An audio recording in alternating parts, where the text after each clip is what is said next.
Bienvenue, chers amis. Aujourd'hui, nous allons écouter un témoignage très délicat, je vous demande donc de bien réfléchir si vous souhaitez continuer. Si vous sentez que ce n'est pas le bon moment pour vous, je vous invite à quitter la vidéo. Mais si vous êtes curieux de découvrir comment le mal peut agir de manière cachée et subtile, restez avec moi jusqu'à la fin. C'est un témoignage bouleversant qui pourrait changer votre perspective. Je m'appelle Jesse. Je suis né dans une famille normale, catholique par tradition plus que par conviction.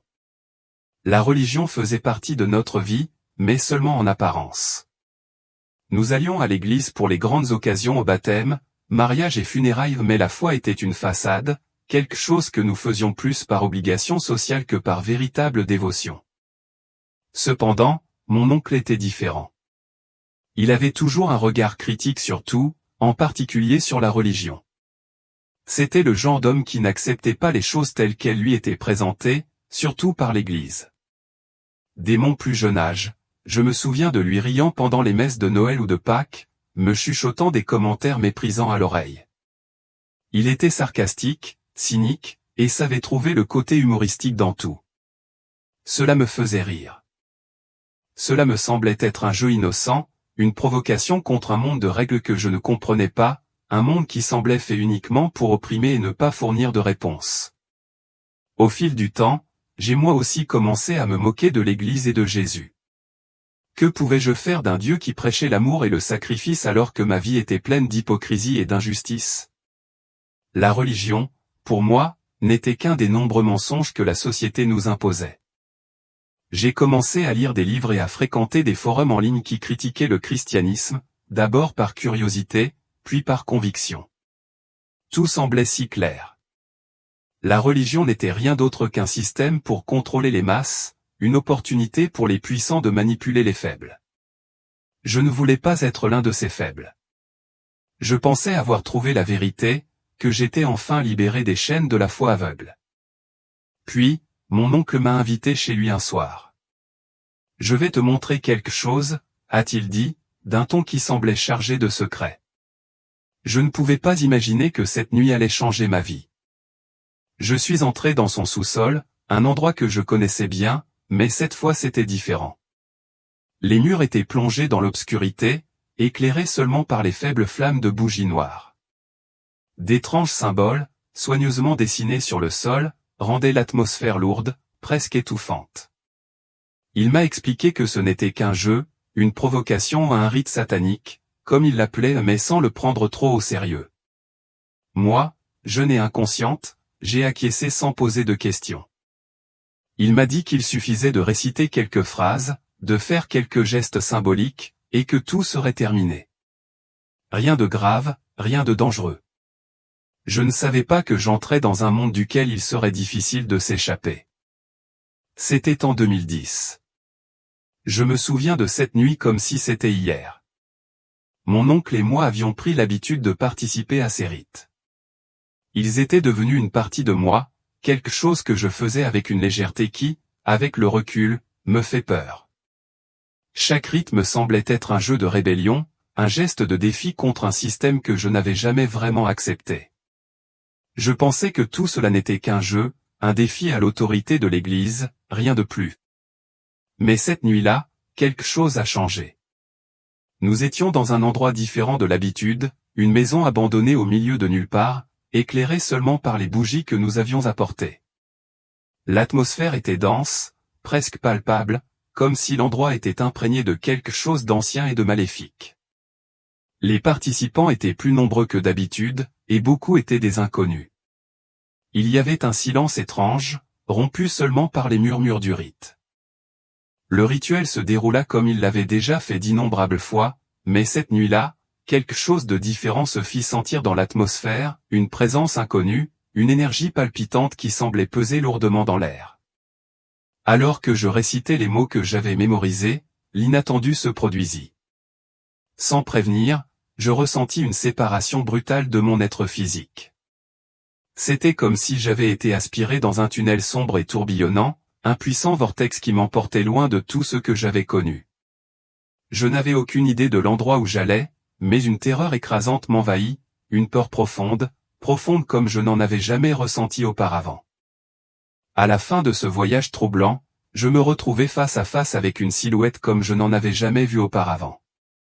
C'était une étrange fusion d'ombre et de démons, une créature enveloppée de ténèbres mais étrangement familière. D'une manière ou d'une autre, j'ai instinctivement compris ce que c'était, comme si elle avait toujours fait partie de ma vie sans que je m'en rende compte. Il ne parlait pas avec des mots, mais sa communication était sans équivoque, me parvenant d'une manière que je ne peux pas entièrement expliquer. Il me révélait des visions obsédantes ou des images grotesques d'âmes se tordant de tourments, leurs visages déformés par une angoisse implacable. La douleur qu'ils enduraient semblait éternelle, comme si toute lueur d'espoir leur avait été violemment arrachée. Puis, dans un retournement de situation choquant, la silhouette révéla son identité. « Je suis un parent éloigné », dit-il d'une voix glaciale et triste. « Je suis venu vous montrer ce qui vous attend si vous continuez sur cette voie. » Des scènes horribles se déroulèrent devant moi, des scènes de souffrance et de désespoir indescriptibles. Des âmes piégées dans un abîme de tourments éternels, hurlant dans une agonie sans fin. « Je ne veux pas vous voir ici », continua-t-il d'une voix épaisse de regret. « Je suis déjà condamné, mais vous, il est encore temps pour vous de choisir différemment. » C'était un avertissement sévère, un dernier appel au changement, mais à ce moment-là, je n'étais pas prêt à l'écouter. Malgré la terreur accablante qui m'étreignait, il restait une part obstinée de mon âme qui s'accrochait à l'incrédulité, refusant de lâcher prise sur l'obscurité que j'avais appris à connaître. Sentant ma résistance, le démon ne s'est pas relâché. Au lieu de cela, il m'a guidé vers une autre vision, celle-ci bien plus troublante, me secouant jusqu'au plus profond de moi-même. Je me suis retrouvé à observer une longue procession d'hommes et de femmes, tous vêtus de robes blanches immaculées, le cou orné de croix et la Bible serrée fermement dans leurs mains. À première vue, ils semblaient être des chrétiens dévoués, marchant sur le chemin de la justice. Mais la voix du démon a traversé mes pensées, profonde et menaçante. Tout n'est pas comme il semble, a-t-il dit. Beaucoup d'entre eux sont destinés à l'enfer, non pas parce qu'ils manquent de foi, mais parce que leur cœur manque de vraie pureté. Une foi tiède, ajouta-t-il, c'est comme ne pas avoir de foi du tout, ou peut-être même pire. Leur dévotion extérieure était trahie par le poison intérieur. Malgré leurs prières et leurs démonstrations de piété, ils n'avaient jamais véritablement cherché Dieu avec sincérité. Le démon a épluché les couches de leur âme, exposant l'hypocrisie cachée sous leur façade vertueuse. Il m'a montré combien de ceux qui prétendent suivre le Christ vivent encore imprégnés de péché, leur dévotion extérieure n'étant qu'un masque pour la corruption intérieure. Certains se tenaient en chair, prêchant l'amour et la justice, tandis que leur cœur nourrissait le ressentiment, la jalousie et la cupidité. D'autres se présentaient à l'église tous les dimanches, mais passaient le reste de la semaine perdus dans les distractions du monde, sans jamais réfléchir une seule fois à la véritable essence de leur foi. Ils étaient comme des acteurs dans une pièce de théâtre, portant le costume de la sainteté tout en cachant la pourriture de leur âme en dessous. Cette révélation m'a frappé comme un marteau. J'avais toujours été troublé par l'hypocrisie dont j'avais été témoin chez certaines personnes religieuses, mais voir que même ceux qui semblaient les plus pieux risquaient la damnation éternelle m'a profondément ébranlé. Prier seul ne suffit pas, continua le démon. Aller à l'église ne suffit pas. Le péché est une maladie de l'âme, et beaucoup d'entre eux n'ont pas cherché à la guérir. Leurs paroles peuvent professer la foi, mais leurs actes les trahissent, car ils manquent de la pureté que Dieu exige. Le poids de ces paroles pesait lourdement sur moi, révélant le chemin périlleux non seulement pour ceux qui m'entouraient, mais aussi pour moi-même. Puis, le démon m'a révélé quelque chose d'encore plus troublant. Dans la vision suivante, je me suis retrouvé debout dans un immense stade, entouré d'une mer de gens. Des milliers de supporters étaient entassés dans les tribunes, leurs voix s'élevant dans une cacophonie d'acclamations, de cris et de cris d'euphorie ou de désespoir, ou tout cela pour un simple match de football.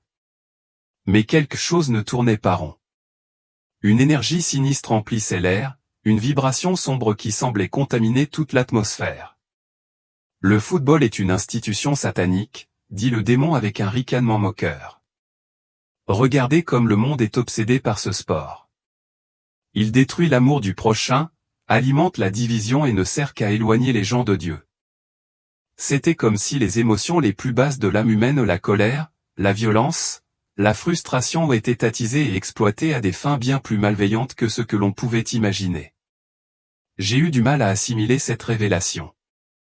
Comment un sport aussi adoré et apparemment innocent pouvait-il faire partie d'un plan diabolique? Au début, cela n'avait aucun sens pour moi. Mais le démon a continué, me révélant encore plus de choses. Il m'a montré d'autres sports, le football américain, le basket-ball et bien d'autres. Ces sports ne sont pas intrinsèquement mauvais, m'a-t-il expliqué, mais Satan les a détournés pour servir ses objectifs, les transformant en distractions qui détournent l'attention des gens de l'amour et de la compassion. Il a souligné comment les fans, consumés par le fanatisme, ont parfois recours à la violence, et comment les joueurs vendent souvent leur âme pour une gloire et une richesse éphémères. Derrière chaque événement sportif se cachent des ambitions égoïstes, la soif de luxe et une volonté incessante de réussir à tout prix, qui souillent et corrompent le cœur des hommes. Ensuite, le démon m'a transporté dans une autre scène, un concert. Des milliers de personnes se sont rassemblées sous des lumières clignotantes, criant et chantant au rythme de la musique, complètement captivés par le son. Ces musiciens laïcs, a déclaré le démon avec dédain, ne sont rien d'autre que des pions du diable. Ils ont vendu leur âme pour devenir des instruments des ténèbres. Il a fait un geste vers la scène, où les artistes ont fait vibrer la foule, remplissant les cœurs de désirs mondains qui les éloignaient encore plus du divin. Leur renommée, leur fortune, cela ne vient pas du talent ou de la chance, a ajouté le démon. Leurs âmes sont parmi les plus sales, déjà condamnées. Beaucoup d'entre eux ont échangé leur âme et leur santé contre ce succès vide. Ils finiront dans le même abîme, entraînés par la drogue, des rêves brisés et des vies ruinées. Chaque semaine, un autre arrive. En regardant, il est devenu clair que chaque chanson, chaque performance, était une tentative calculée pour détourner les âmes du chemin de la justice, les entraînant plus loin dans les ténèbres et loin de la lumière de Dieu. Ce qui semblait être un divertissement inoffensif était, en vérité, un piège ou une diversion du but supérieur de la vie. Je pouvais maintenant voir comment le diable utilisait ses influences, du sport à la musique, pour asservir les cœurs, exploitant la faiblesse humaine et la transformant en un outil de damnation. Un profond malaise a commencé à prendre racine en moi, se renforçant à chaque instant. Tout ce que j'aimais autrefois, chaque passion que je considérais comme inoffensive, révélait maintenant un côté sombre que je n'avais jamais perçu. Les activités mondaines que j'avais embrassées semblaient entrelacées dans une vaste et sinistre tromperie, et je réalisais que je n'étais qu'un parmi tant d'autres pris au piège dans cette toile trompeuse. Puis, le démon m'a plongé dans une vision encore plus effrayante. Je me suis retrouvé à voir un enfant de 12 ans blotti dans un coin sombre de l'enfer. Il était complètement seul, la peur gravée sur son visage, des larmes coulaient sur ses joues alors qu'il s'efforçait désespérément de tendre la main dans l'obscurité infinie, à la recherche d'une aide qui ne viendrait jamais. « Pourquoi est-il ici ?» demandai-je, ma voix tremblante d'horreur et d'incrédulité. La réponse vint du démon, froide et inflexible. Il était obsédé par les dessins animés de super-héros, les monstres et les films de guerre. Ses parents ne l'ont jamais éduqué dans la foi chrétienne, et maintenant il est condamné. Le poids de ces mots me frappa comme un coup physique. L'enfant n'avait jamais été guidé sur le bon chemin et était involontairement tombé en proie au piège du monde moderne, parfaitement inconscient du péril qui le menaçait. Je restai sans voix. Comment un enfant, si innocent, pouvait-il supporter le fardeau d'une telle condamnation? Mais le démon continua, son ton dépourvu d'empathie. Les parents ont le devoir sacré d'éduquer leurs enfants dans la foi. S'ils négligent cette responsabilité, ils se condamnent eux-mêmes. L'énormité de cette révélation m'a submergé comme un raz-de-marée. L'absence d'éducation spirituelle a non seulement mis en danger l'âme de l'enfant, mais a aussi entraîné ses parents dans les ténèbres avec lui. Cela m'a frappé de plein fouet, me forçant à réfléchir sur les innombrables parents qui ont permis à leurs enfants de naviguer dans la vie sans l'ancrage des valeurs chrétiennes, indifférents aux conséquences éternelles qui pouvaient en découler. Cette vision était un avertissement sévère pour tous les parents, sans direction spirituelle, même les âmes les plus jeunes peuvent être perdues, vulnérables aux tentations séduisantes du monde. Cette pensée m'a fait froid dans le dos lorsque j'ai pris conscience de la grave responsabilité qui incombe à l'entretien de la foi d'un enfant, un devoir trop souvent négligé dans le paysage chaotique de la vie moderne. Le message du démon a résonné profondément en moi, éclairant les enjeux profonds impliqués dans les choix que nous faisons pour nous-mêmes et nos enfants. Tout à coup, la vision a changé à nouveau. Je me suis retrouvé témoin d'une série de scènes troublantes, des couples non mariés enlacés dans des étreintes passionnées, des divorces survenant sans cause et des individus vivant ouvertement dans le péché. Le démon a condamné toute forme d'activité sexuelle interdite par la Bible, articulant avec une clarté effrayante que toute transgression non expiée mène inévitablement à l'enfer. Il affirmait qu'il n'y avait pas d'échappatoire pour ceux qui ne se repentaient pas, et ses paroles flottaient dans l'air comme un nuage menaçant. Puis, j'ai été propulsé dans la vision la plus choquante de toutes. Le démon m'a transporté dans un royaume de souffrance indescriptible, un enfer embrasé par les flammes et les cris d'angoisse des damnés. Au cœur même de ce paysage cauchemardesque se tenaient trois personnages, des hommes vêtus de vêtements papaux, endurant un supplice différent de tout ce que j'avais pu imaginer. Les flammes s'enroulaient avidement autour de leurs robes, les consumant lentement, et leur angoisse semblait éternelle. Ce sont des papes, déclara le démon d'une voix aiguë et triomphante. Même eux, comme d'innombrables autres chrétiens, sont tombés dans le piège du faux culte.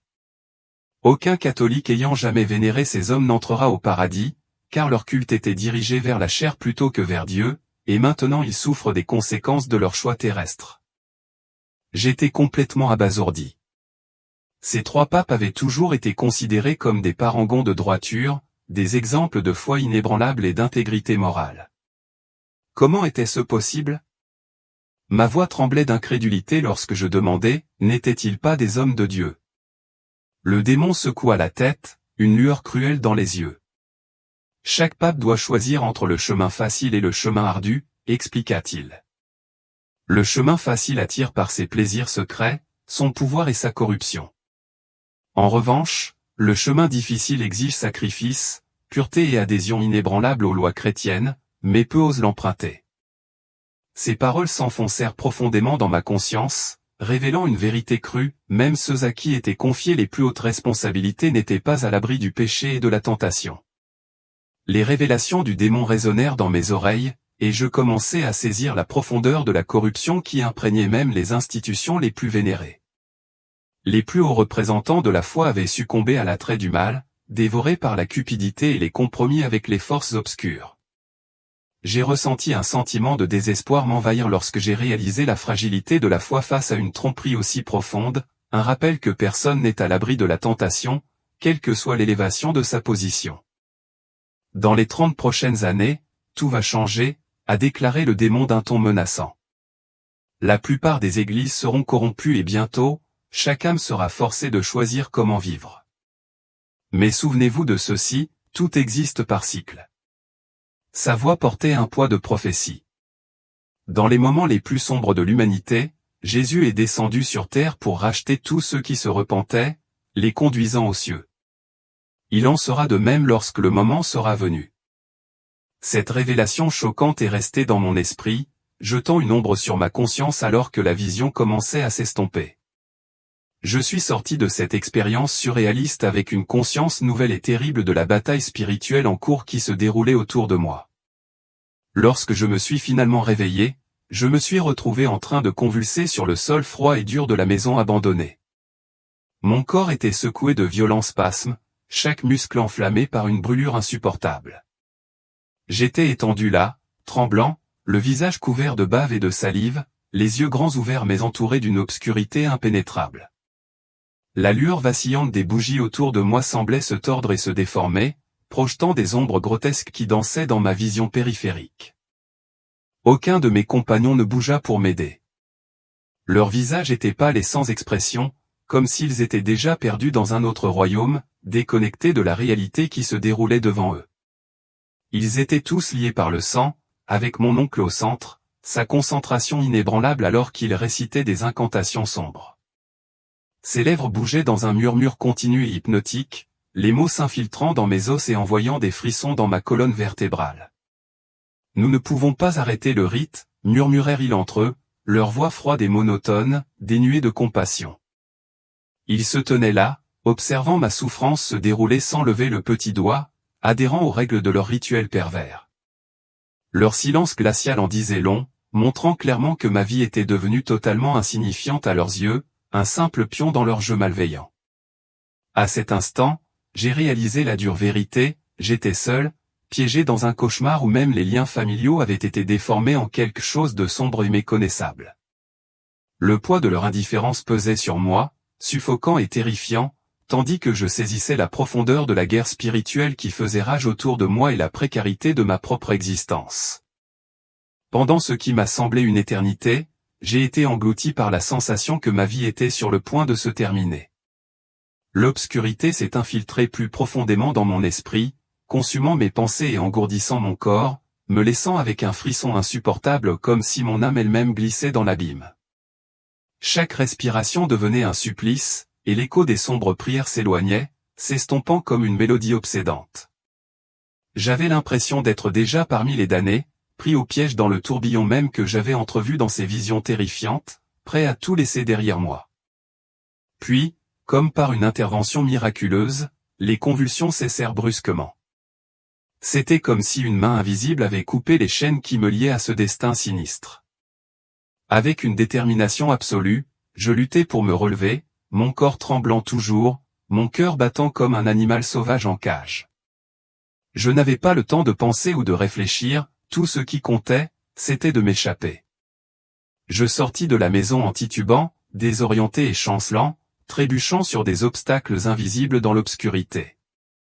L'air frais de la nuit me giflait le visage, mais il ne m'apportait ni réconfort ni soulagement. Chaque pas me semblait une lutte herculéenne contre les ombres qui m'accrochaient. Poussé par la peur qui me rongeait les entrailles, j'ai tâtonné pour appeler à l'aide en arrivant à l'hôpital. Ils ont soigné les brûlures sur mes mains, des blessures infligées par les bougies vacillantes du rituel. Les brûlures étaient profondes, mais la douleur physique était pâle en comparaison du poids immense que je sentais peser sur mon âme. Dans cet instant de lucidité, j'ai réalisé que tout ce que j'avais fait, chaque croyance à laquelle je m'étais attaché jusqu'alors, était une erreur colossale ou une tromperie orchestrée par des forces bien au-delà de ma compréhension jusqu'à cette nuit fatidique. Le démon qui avait révélé ces horribles visions n'était pas un sauveur, c'était une créature du mal absolu. Il avait passé son existence à servir les ténèbres, s'éveillant peut-être trop tard aux tourments éternels de l'enfer qui l'attendait. Dans une dernière tentative désespérée, il avait essayé de m'avertir, de m'éloigner d'un destin similaire au sien. Il avait tenté de racheter un membre de sa famille qui avait encore le temps de changer, mais la vérité était claire et nette, le mal ne peut jamais être un véritable rédempteur. Cette prise de conscience m'a fait réfléchir, et m'a fait prendre conscience de la gravité de mes choix et du chemin qui m'attendait, un chemin qui nécessiterait non seulement une prise de conscience, mais aussi un engagement à rechercher la vraie lumière dans un monde criblé d'ombre.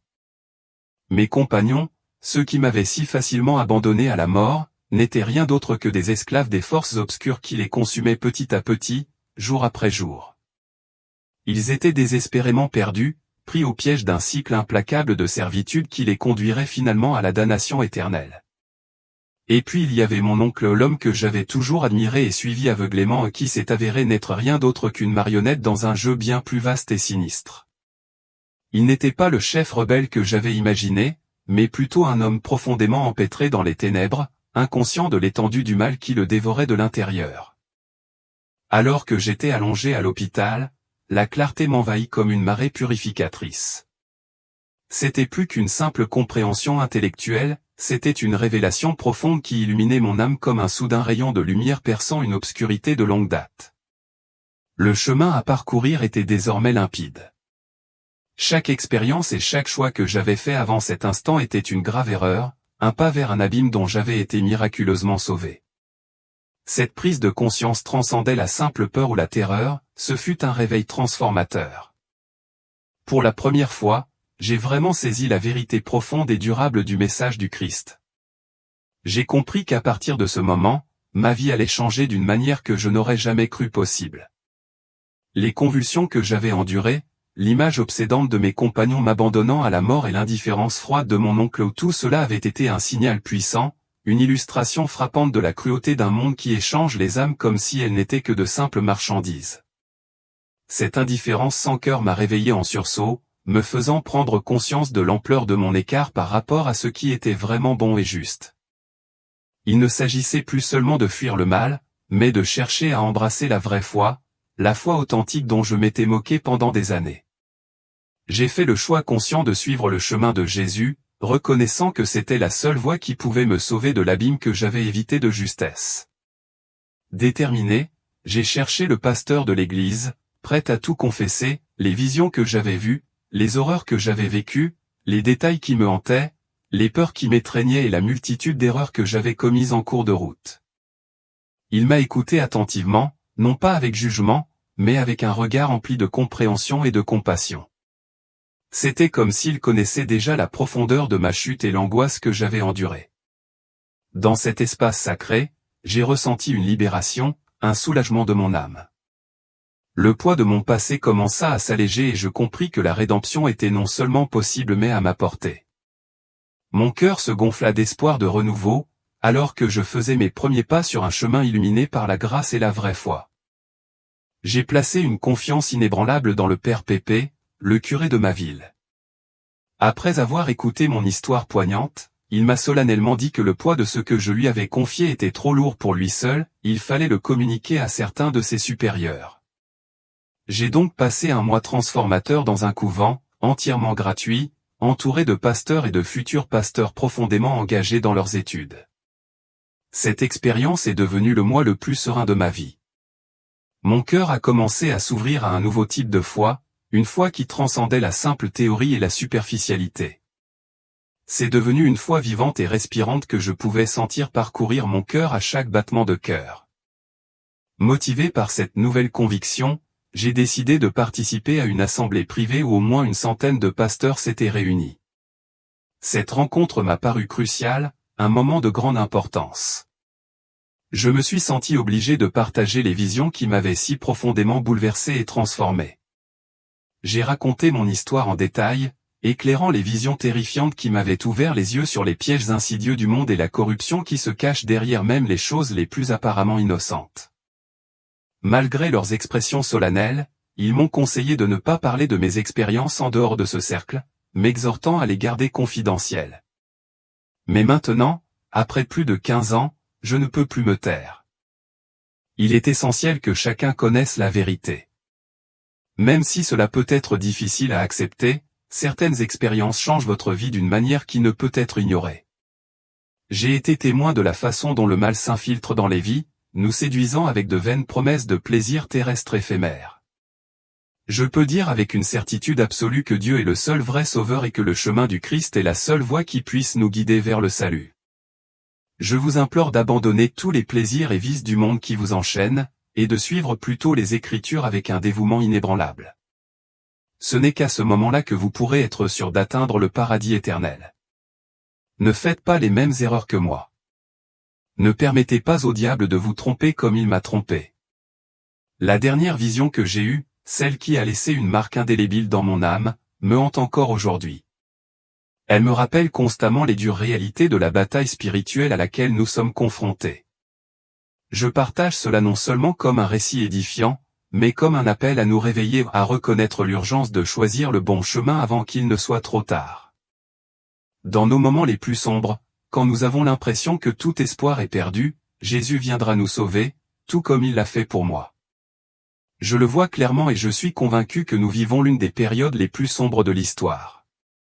Par conséquent, préparons-nous.